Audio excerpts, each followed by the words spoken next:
Mesdames et messieurs, je suis très heureuse de vous retrouver encore en ce nouveau numéro de votre magazine Le Siège. Vous avez l'habitude de découvrir les leaders d'opinion, les futurs candidats députés nationaux, candidats députés provinciaux, ceux qui veulent gérer la res publica, mais aussi ceux qui sont déjà en train de travailler pour l'émergence de la République démocratique du Congo. Mesdames et messieurs, moi et mon équipe, nous sommes très heureux aujourd'hui de vous présenter Le Siège. Bienvenue.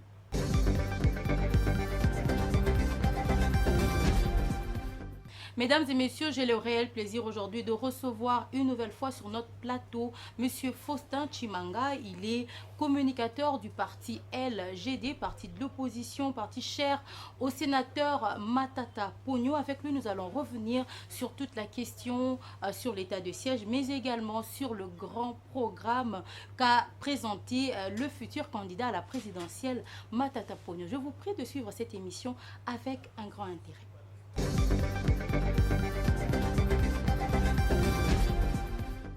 Mesdames et messieurs, comme nous le disions tout à l'heure, nous recevons pour vous Monsieur Faustin Tshimanga, qui est un habitué de cette émission, avec qui nous aurons le plaisir, bien sûr, pendant toute cette émission, de décrypter l'actualité politique parlementaire en République démocratique du Congo. Bienvenue, Monsieur Faustin. Merci beaucoup, Madame Grasse, pour votre invitation. Le plaisir est partagé. Nous sommes heureuses. Quelles sont les bonnes nouvelles que vous nous apportez aujourd'hui? Pas de nouvelles, bonnes nouvelles. On est en République démocratique du Congo. Vous le savez, notre pays prépare les élections.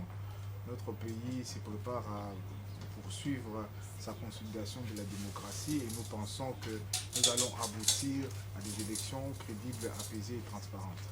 Le LGD, quelles sont les nouvelles qu'il y a dans ce parti aujourd'hui? Vous êtes retenu sur la liste, vous avez atteint le seuil?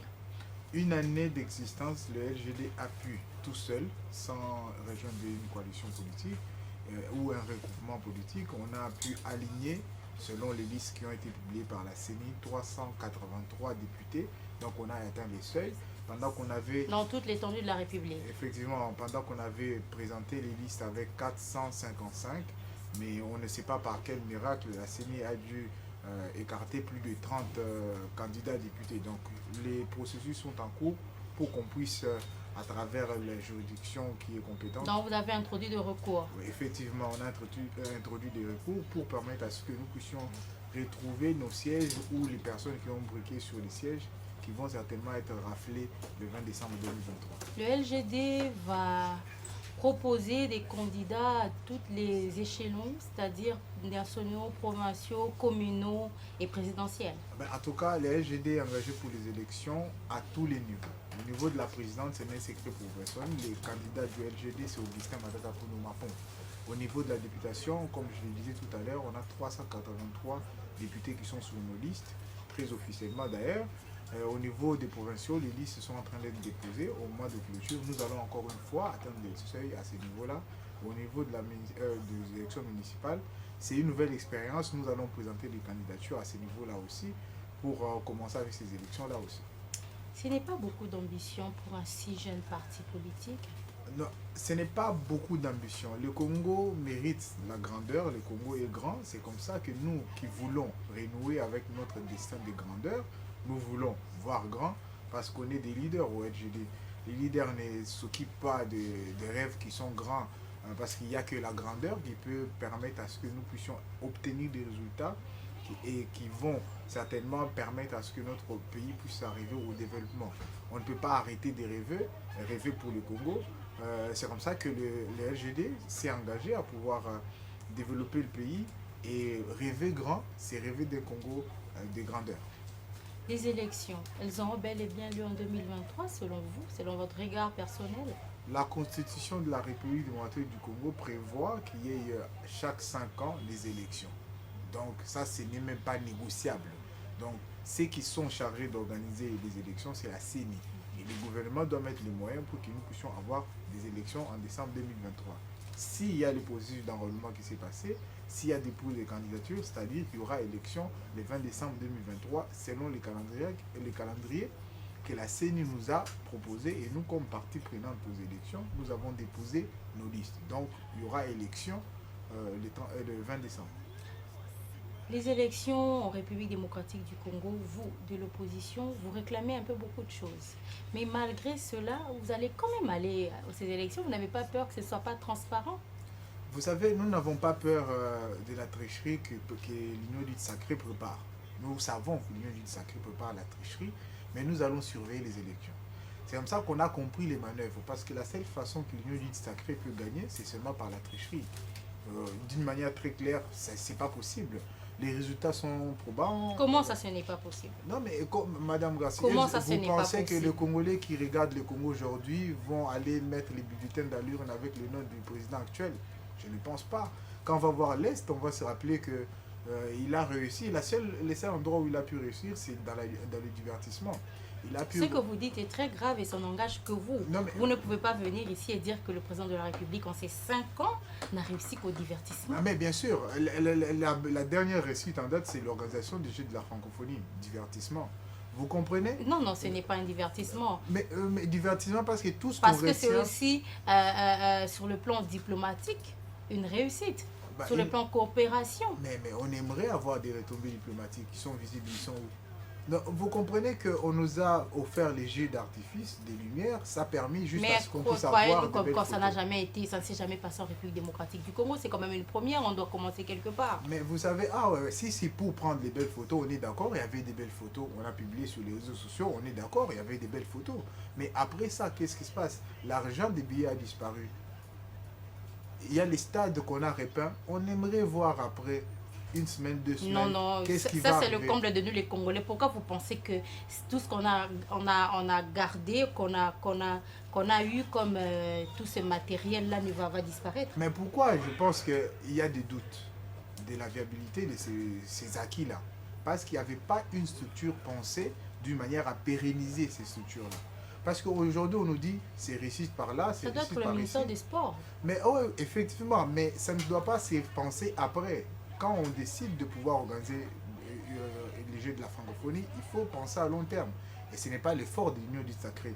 Vous comprenez qu'ils font les choses avec le calendrier et des élections, j'allais dire. Ils veulent gagner les élections à tout prix. C'est comme ça qu'ils offrent les divertissements aux Congolais. Mais on a tout de suite oublié ça parce qu'on est dans l'état des sièges. Encore une fois, on organise un forum budgétaire. Oui, on va y revenir sur la table ronde. Mais notre question essentielle était de savoir, avec toutes les failles que vous reconnaissez à la CENI, au président Denis Kadima, vous, l'opposition, vous l'avez indexé plusieurs fois, vous avez quand même accepté d'aller aux élections sous ce format. En tout cas, la position politique du LGD a toujours été claire depuis les débuts, que nous allons aller aux élections. C'était tout à fait clair. Ça n'empêche pas qu'il y a des autres partenaires de l'opposition, comme les SID, qui a choisi de mener la même lutte que nous, mais en étant en dehors du processus. Mais pourquoi les marches ne continuent plus? Il fallait faire des sit-ins, il fallait faire une pression. Les marches ne continuent plus, vous êtes essoufflés. La pression continue, mais la pression ne doit pas se faire dans la distraction ou dans une forme de répétition sans résultat probant. Nous savons que les pièges de l'Union du Sacré, c'était on continue avec les marches, on ne prépare pas nos listes et pour qu'au moment où on clôture, on dit bon, voyons, on a clôturé les dépôts de candidature et puis ils n'ont pas présenté, ils n'ont pas atteint les seuils. On les a bien eu à leur jeu, on a déposé les listes, nous voulons voir comment ils vont faire pour gagner. Donc vous vous préparez aux contestations.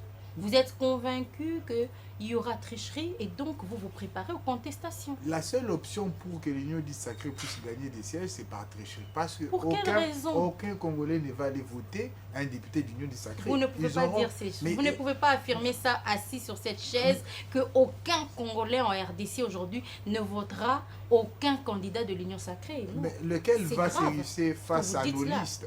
Il y a nos listes. On dit ça en fonction de ce qu'on perçoit. Vous savez qu'on a déposé les listes jusqu'à la porte du village du président de la République. Nos listes sont partout, même à Kabeyaka.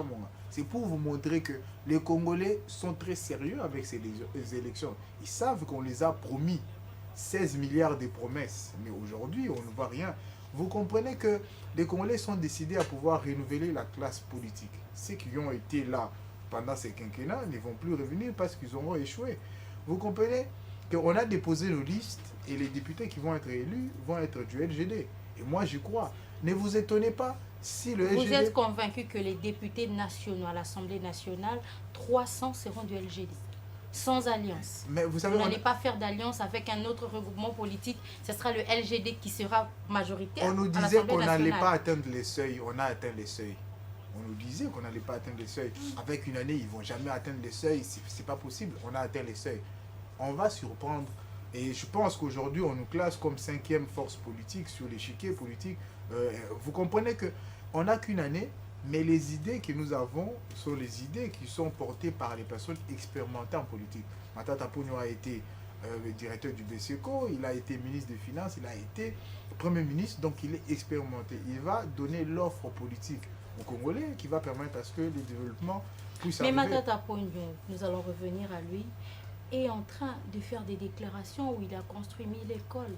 Elles étaient où? Elles sont construites où exactement? Mais vous savez, il a été Premier ministre. Donc s'il déclare qu'il y a eu construction de Non, mais 1000 écoles... citez-nous, vous, en tant que proche collaborateur de Matata Ponyo, les écoles qui ont été construites pendant qu'il a été Premier ministre. Non, mais vous savez, quand 1000 écoles. quand on parle de construire des écoles, il y a des réfections des écoles. Non, il y a- construction, ce n'est pas Non, réflexion. mais en fait, C'est construction. on va nous dire qu'on a construit les stades Tata Raphaël.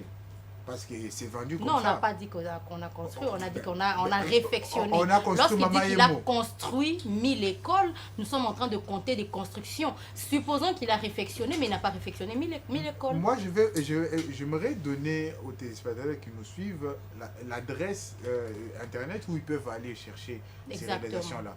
Sur les sites du BCECO, parce qu'il s'agissait de BCECO qui surveillait toutes ces réalisations-là, ils peuvent retrouver les écoles, les 1000 écoles. Mais vous savez, aujourd'hui, on est en train de progresser vers un autre Congo. Le Congo que nous voulons grand. Et ce Congo-là, c'est celui que Matata Ponyo propose dans son projet politique. Matata Ponyo est l'homme à battre pour le Congo, nous le savons. Parce que c'est le seul candidat aujourd'hui qui va battre le président Félix Antoine Tshisekedi Tshilombo. En faisant quoi? Mais non, mais Le seul candidat, vous êtes un peu... Il y a Moïse Katumbi, il y a monsieur Martin Fayoulou, il y a Délice Sanga qui se sont prononcés comme aussi candidat président de la République. Vous n'allez pas nous dire qu'il n'y a que Matata Ponyo qui va battre monsieur Félix les Tshisekedi. prochains présidents de la République doivent être expérimentés. Matata a l'expérience. Je porte Tous une ces cravate. candidats ont un profil Non, expérimenté. mais je porte une cravate rouge. Je peux vous dire que c'est monsieur à la cravate rouge qui sera le prochain président de la République. Et vous comprenez que ces profils-là, ancien directeur du BCECO, ancien ministre des Finances, Quel a ancien été son Premier ministre. bilan? Non, Quel a été son bilan partout? Madame, en roulant sur la route, vous avez certainement vu les bus Transco. Pensez à Matata. En montant dans l'avion, vous êtes monté sur Congo Airways. Pensez à Matata. Esprit de vie, pensez à Matata. L'ENA, pensez à Matata. L'autorité de régulation des assurances, pensez à Matata. Aujourd'hui, le Premier ministre actuel a créé Comment quoi? pouvez-vous prendre des acquis qui sont à toute une république, les coller à un homme? Mais vous avez dit, il a réalisé quoi? C'était tout de gouvernement, c'était sous le gouvernement conduit par le président honoraire Joseph Kabila. Donc c'est aussi des acquis qui sont sur le compte de Joseph Kabila et pas seulement de Matata Ponyo. Matata Ponyo était Premier ministre. Nous savons que c'est lui qui mène l'action du gouvernement, c'est le Premier ministre. Ça veut dire que si aujourd'hui on lit l'échec du quinquennat, on va le lier au président et à son Premier ministre. Matata Ponyo a réalisé beaucoup de choses en République Matata démocratique Ponyo du n'a pas Congo. été le seul Premier ministre de Joseph Kabila. Mais oui, mais si vous voyez le parcours ou les quinquennats de Joseph Kabila, les deux quinquennats, vous allez remarquer que les meilleures réalisations ont été faites sous Matata. Donc l'histoire est claire. Vous pouvez voir les chiffres de la Banque mondiale, vous pouvez voir les chiffres au niveau de la banque, les banques commerciales d'ici, vous allez remarquer que les meilleures réalisations ont été faites entre 2012 et 2016. Et ça, vous pouvez peut-être vérifier mes propos, vous allez remarquer que c'est Matata Ponyo qui a pu obtenir la fin de la dette. C'est Matata Ponyo qui a pu... Je ne voudrais pas que nous soyons en pré-campagne. Nous sommes en train un peu de parler trop de l'homme, mais j'aimerais vraiment qu'on reste circonscrit sur le parti politique, puisqu'ici les idées sont tournées autour de l'actualité politique. On va repartir un peu sur l'actualité, également sur la table ronde qui a été organisée par le président de la République pour l'évaluation de l'état de siège. Ces travaux ont pris 3 jours à l'Assemblée nationale. Vous avez suivi ça de près. Quel a été votre sentiment? En tout cas, c'est encore les organisations budgétivores de l'Union dite sacrée. Rien ne nous surprend. Je pense que la période du quinquennat du président Félix-Antoine Tshisekedi Tshilombo, c'est les quinquennats où on a organisé beaucoup de forums. Forum sur la paix, forum sur je ne sais pas moi quoi, et il n'y a jamais de résultats. Est-ce que pour lever ou maintenir l'état des sièges, il y avait besoin d'organiser un forum? Je ne pense pas. Ces forums-là, en 3 jours... On doit évaluer la nécessité de la lever. Mais vous savez que moi, je suis certain, le président de la République qui est le mieux informé ou qui est censé être le mieux informé de la République, il sait pertinemment qu'est-ce qu'il faut faire. Même avant ces forums, je pense qu'il a déjà pris sa décision. Ça, c'est des manœuvres... Et selon vous, l'état des sièges doit être levé ou pas? Effectivement, nous devons obtenir des résultats ou chercher des solutions qui vont apporter des résultats. Est-ce que l'état des sièges a apporté des résultats? Non. On l'a maintenu pour les besoins ou je ne sais pas quoi.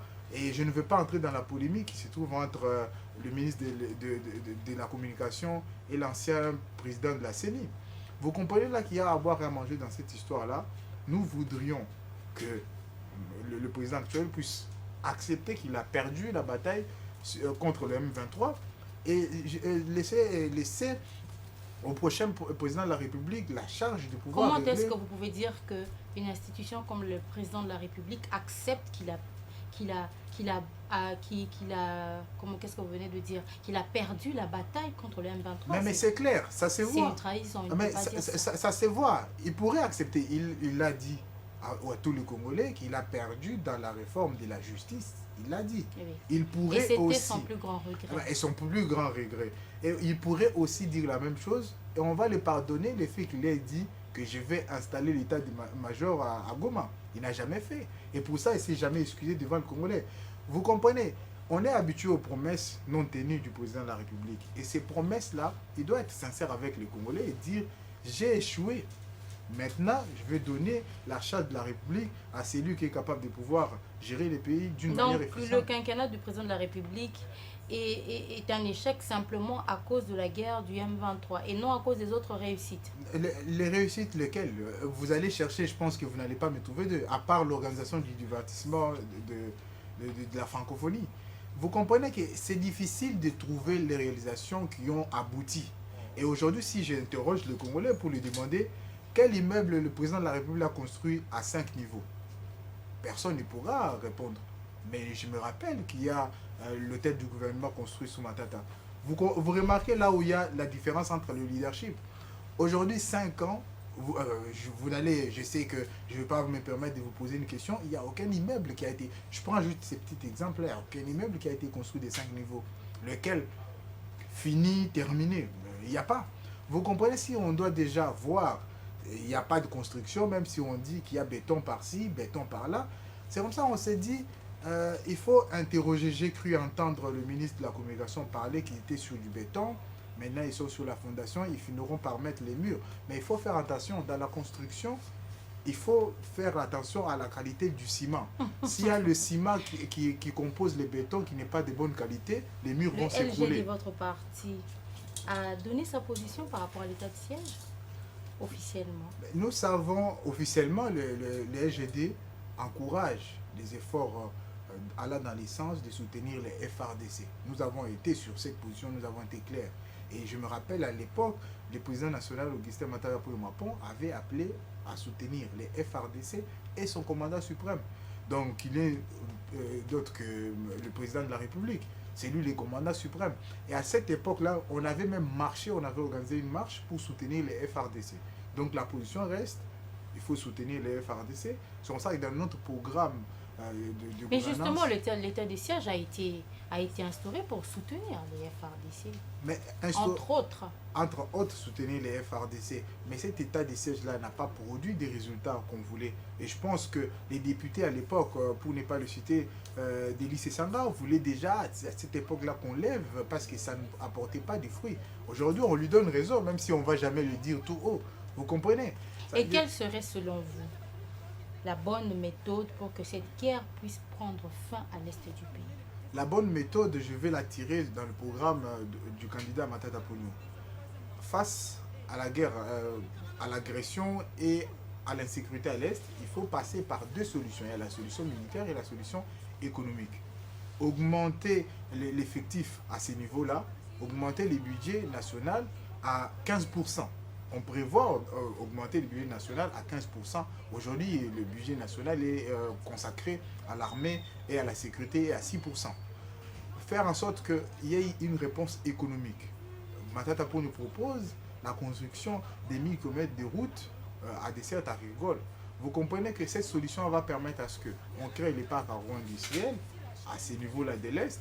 On engage des jeunes qui peuvent s'impliquer dans la gestion des parcs agro-industriels, s'impliquer dans la chaîne économique pour qu'ils ne puissent pas être tentés d'aller dans les groupes armés. Et ça permettra à ce que le problème puisse être réglé. Il n'y aura pas de personnes militaires qui vont aller vers le M23 ou d'autres groupes armés. Ils vont travailler, produire des richesses et stabiliser la région.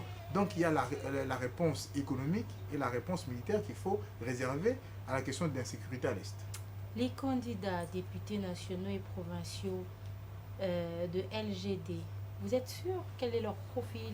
Ce ne sont pas simplement ces gens qui veulent aller en politique pour s'enrichir? Vous savez, le LGD, c'est un parti politique où il n'y a pas beaucoup de chômeurs. Ça, je peux bien vous le dire. La plupart des candidats sont des candidats... C'est l'un de vos critères? Non, mais entre autres, parce que je ne sais pas comment les autres partis politiques ont procédé pour valider les candidatures, mais je peux vous dire que chez nous, il y avait une commission de validation des candidatures. Même si vous avez déposé votre volonté de pouvoir être candidat sur les listes du LGD, vous n'allez pas tout de suite vous dire que vous êtes candidat. Il faut qu'on puisse vous valider par une commission qui a été mise en place par les territoires nationaux de notre parti politique. Vous comprenez là qu'on a validé tout le monde. On demande, vous faites quel travail? Est-ce que vous êtes en mesure de financer votre campagne? Est-ce que vous êtes en mesure de parler devant le Congolais? Les partis politiques LGD voilà. Ne va pas financer les campagnes? Mais ça, c'est une organisation interne. Et je pense que les lieux n'est pas indiqué pour que je puisse dire ça. Mais sinon, il y a une organisation interne qui va permettre à ce que nous puissions gagner des élections. Nous avons pu payer les frais qui sont prévus par la loi pour déposer nos candidatures. Ça a été payé. C'est par rapport aux contributions de nos membres que ces cautions-là ont été payées. Il y a combien de femmes sur vos listes? Au niveau provincial, je n'ai pas les chiffres exacts. On devrait peut-être publier les listes et les statistiques à partir du moment où les listes sont très officielles, après la Cour constitutionnelle bien sûr, mais il y a beaucoup de femmes sur nos listes. La preuve, le lundi de cette semaine, il y a eu une très grande activité au niveau du parti où on a formé les femmes et préparé à être coachées par une organisation que je ne citerai pas le nom pour faire la pub, qui est soutenue par des organismes internationaux, qui va venir appuyer les femmes pour permettre à ce qu'ils puissent être efficaces pendant la période de campagne électorale et s'assurer qu'ils vont gagner des sièges. Il y a beaucoup de femmes, je ne citerai pas la présidente de la Ligue de femmes, Christelle, je ne citerai pas Madame Claudine Komba qui est très active, la présidente de la Fédération FUNADE. Il y en a beaucoup, Madame Esther, il y a beaucoup de femmes qui sont très actives au niveau de notre parti, qui sont vraiment au four et au moulin pour obtenir des résultats au niveau des élections. Et au niveau de la députation provinciale, nous nous sommes donné un pari pour pouvoir aligner 50% de femmes dans plusieurs circonscriptions pour ne pas payer la caution. Vous comprenez là que c'est aussi une stratégie pour ne pas beaucoup dépenser et garder un peu de sous pour la campagne. On est vers la fin, on va prendre deux questions à Lingala, papa. Oui. Plan d'action, il y a Papa Matata Pogno, tout le temps, il y a quand même, on a vu ses rêves, la français, c'est pharaonique. Plan d'action, où il y a candidat président de la République, ils sont réalistes. Tout ils ont kaka pona de boyaka, bolobi na biso population, to voter bino et puis. Mais bah Congolais ba banga qualité à conception était, ils ont 52 pages à pamba. À 52 pages Papa Matata Pogno alingi tozongela grandeur na biso, tozongela kozala monene na biso. Congo na biso eza monene. Congo na biso eza Congo ya poids. Il faudrait que tant biso tozo ya ko voter Matata Pogno to ba que tozongela monene na biso à Congo. Oyo lumumba tika na biso, Lumumba na ba et là au moko ya moi bien ils ont la carte plan d'action au plan ba congolais années ils ont créé 5 universités technologiques donc to kindelisu pour te pour na otanga ye azaki a premier ministre a tongela biso université te a tongi université na ye moko privé na Kindu soit linga comme président pour est-ce qu'aza azo rassurer ce ka tongela biso ba université Bolobi azalaki premier ministre mais siko aza na possibilité ce que aza président de la République a tracé ligne ya construction na ye azaki premier ministre ya président Joseph Kabila oyo aza déjà aza sénateur à vie donc vous comprenez que azalaki vision ezaki ya ye moko te awa azo ya na vision renouer avec les dessins de grandeur azo linga atongela biso ba congolais 5 universités asala que budget ya national ya basoda ekoma na 15% et qu'on permettre que papa basoda ou bazola na biso bafuta mamalamu kolia na biso po on est intéressé ba Congo voilà kolia na biso tozo prévoir que tozongela bilanga kozongela bilanga parc agro-industriel na bike batozo ba ebongo Bukangalonzo et là bazolandele pe na justice tilelo mais wana eza Bukangalonzo de soigner ceci là déjà banzuzi basi bakata déjà makambo yango donc oyo tikalo wana eza ka bateau politique bazolinga balandela matata et pourtant eloko eza lisusu donc toujours prévoir tout ça la bilanga donc ba congolais tolinga tout ça la bilanga na matata ponyo pour que tolia malamu tolona tobuka potolia yango nde ezo sala que matata ponyo aza candidat oyo tant que la période de campagne électorale, tu as précisé que tu as la période de campagne électorale, tu as interprété l'émission, mais puisque ils ont actualité, papa Matata Ponya Bimisa qui déjà projet naie, to mona ki yango, yango il fallait tout ça l'émission moko autour na yango, mais pour na biso ba congolais tous mona quand même ils ont un rêve bandoto papa. Mais exact. Pour nani ko tonga 5 universités alors que ba université unique ils ont déjà Unilu ils ont déjà. Mais au moins Unilu eza ba bité que ba université o eza ba ko boya ko bongisa ngo. Université eza mosali za mingi te e ko bongisa. Mais ba ke koza ba province musu ba ta na université mo côté. Il faut ko kanisa pe ba congolais ba za kuna ba congolais balingi kotanga bao baza na mbadaka par exemple ba université za kuna mais il faut que tonga ba université mon contribution de l'état chef de l'état Félix Tshisekedi azalaki na mbandaka prometa ki bango déjà que université asike salema kanda prometa biso mama yemo yango na mama yemo etelemi c'est que université pe na mbandaka ezala non et ozala r nini kala mingi te pas kala manda na Cécile qui déjà donc na 4 mois zando pe basali yango kana mandat 4 mois. Donc, vous voyez que le 20 décembre, le président de la République attend un risque belé à la élité. Donc, tu considères que le mandat n'a mis balé et acquis. Non. Makambwasali, il faut qu'il négocie les sous pas les Congolais. Il y a un ancien Batunabiso, il y a Bandekunabiso, il y a Union du Sacré, basala humble. Balobate que mandat, il y a mis balé à sûreté. Matata pour nous. C'est de bonne guerre, ils sont légitimes, il faut ba ils sont légitimes, tu vois que ça va monter que ba na posa ko se présenter les sous. Il y a mon azolo ba ils ont été chantier béton ils allent mais il faut que la paix béton ba sala on a ciment le lenge nini. So ciment ils a qualité te mobulu mire kokoya. Papa Faustin Toko vraiment na souka ya émission, quel serait votre mot de la fin? Yo mo za candidat. En tout cas, ngai naza concentré na communication ya parti. Yo za candidat. Ngai naza na ba liste ba candidaté. Donc bisonyo sotoko ozara ba député té. Photo sala na mboka na pa place mususu. Ba député bazali, ba professeur bazali, ba pasteur bazali, ba baza ebele. Donc na politique ezaka la députation té. Biso tondimi na biso ko se concentrer na communication pour na parti et pour na mboka yango to continuer na. Votre mot de la fin pour aujourd'hui. En tout cas, merci beaucoup pour votre invitation.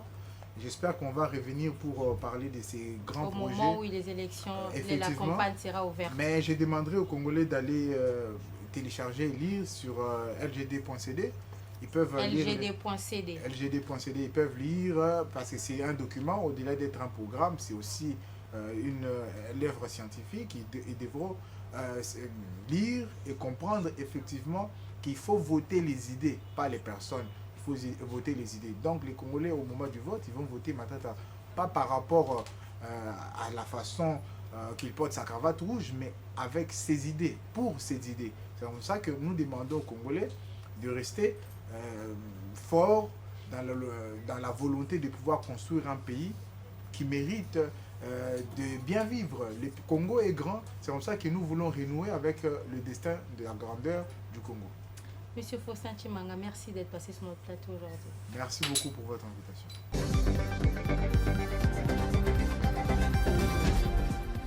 Mesdames et messieurs, ça a été un plaisir pour moi de vous présenter cette émission. Vous avez découvert avec nous Monsieur Faustin Tshimanga, il est communicateur du parti LGD, parti cher au sénateur Matata Pogno. Merci de nous avoir suivis avec intérêt de partout. Merci de continuer à nous écrire dans nos inbox et de chatter avec nous. Merci de nous suivre sur tous nos réseaux sociaux ainsi que sur les chaînes partenaires. Nous retrouvons très prochainement avec le même plaisir et sur les mêmes canaux de diffusion. À très bientôt.